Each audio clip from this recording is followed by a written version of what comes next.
In the twilight of the late afternoon, shadows stretched across Jerusalem like spectral fingers, as if trying to erase the memory of recent events.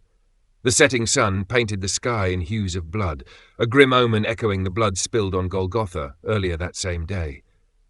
Cleopas walked with slow, heavy steps, his mind swirling with the fresh memories of what he had witnessed. His old, weary eyes bore the weight of an experience few could comprehend, a moment where the divine collided with the brutal, where human suffering intertwined with a celestial purpose that defied immediate understanding. Beside him, Marcus, a Roman legionary who had participated in the execution, walked in complete silence. His armor, once a symbol of power and authority, now seemed to weigh heavily, as though carrying not just metal, but the inexplicable burden of a guilt he couldn't fully articulate. The events of that afternoon had been unlike any ordinary execution. It wasn't just another criminal being eliminated according to Roman protocols. Something different had occurred. The temple veil had torn, the earth had shaken, and even the most hardened soldiers had felt a chill that went beyond the physical. Marcus recalled the precise moment when his spear pierced the side of the man on the cross. A mechanical act, a command to be carried out, but one that resulted in something unexpected, a stream of water and blood that seemed to carry more than just bodily fluids, but an essence he couldn't name. Cleopas was familiar with stories, traditions, prophecies. As a scribe, he knew the sacred texts that spoke of an anointed one, a Messiah who was to come. But what he had seen went beyond any expectation, beyond any literal interpretation of the scrolls he had studied so diligently. The scene was complex. Jerusalem at that time was a cauldron of tension, Romans occupying a conquered land, Jewish factions constantly clashing internally, messianic expectations simmering among the people. And amidst this turbulent context, that execution had taken place in a way that defied all traditional understanding. The witnesses were diverse. Roman soldiers, some skeptical, others beginning to question. Devout Jews, some exultant at the removal of what they saw as a blasphemer, others confused and disturbed. Disciples in shock and apparent defeat. Women who had remained until the end, showing a courage that defied the social conventions of the time. Marcus thought about the unusual details of the execution. The man on the cross had not reacted like other condemned men. He hadn't begged or cursed his executioners. On the contrary, he had spoken words that seemed to transcend the immediate moment of pain and humiliation. Cleopas remembered the prophecies of Isaiah, especially the one that spoke of a suffering servant, someone who would bear the iniquities of all. Now those ancient words took on a corporeal, real dimension that went far beyond textual abstraction. Night was falling, bringing with it questions that no immediate explanation could fully answer. What would those events mean? What was the purpose of that sacrifice? How could that death be different from so many others that took place on Roman crosses? Only time would unveil the true meaning of what they had witnessed that extraordinary afternoon in Jerusalem. The following morning, the weight of recent events hung over Jerusalem like a dense, impenetrable fog.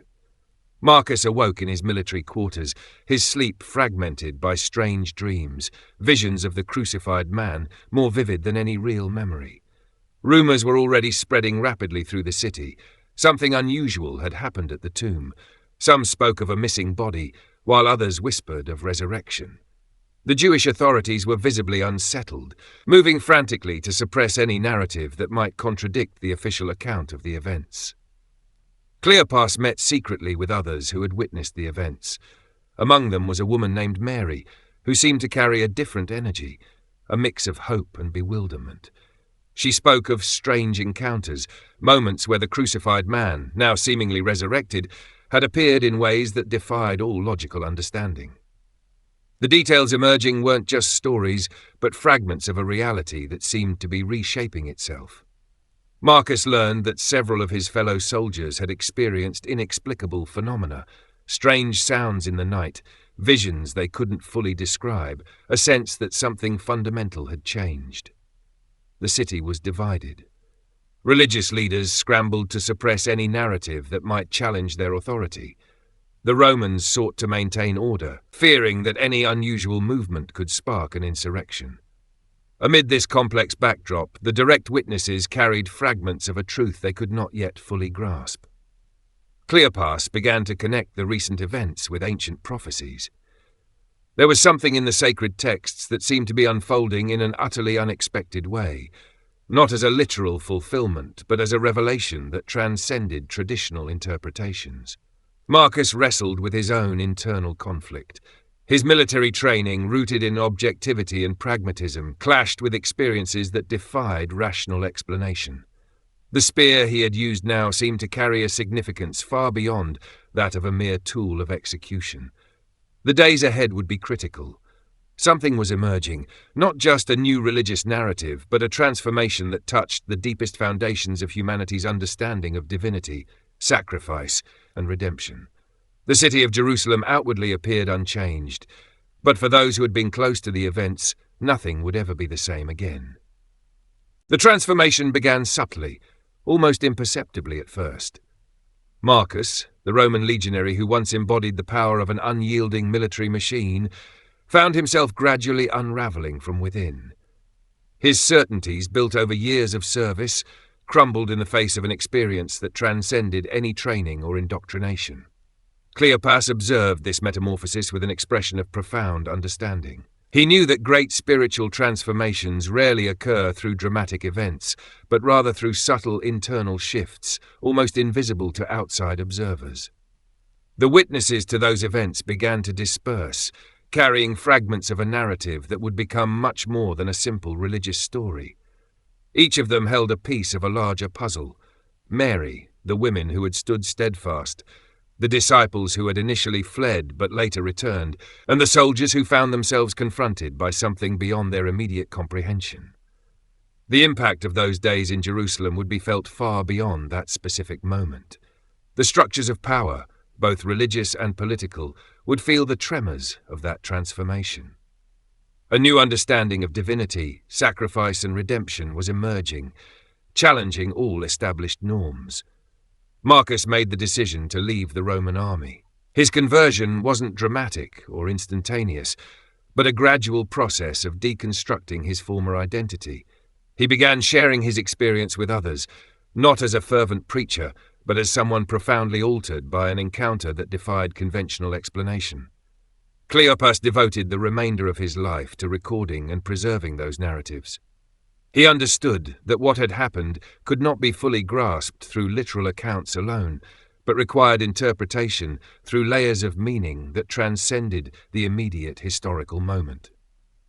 The women who had remained close during the crucifixion became pillars of the emerging community. Their courage and resilience were foundational for the survival and spread of a message that far surpassed the bounds of a traditional religious movement. The world around them continued its seemingly normal course.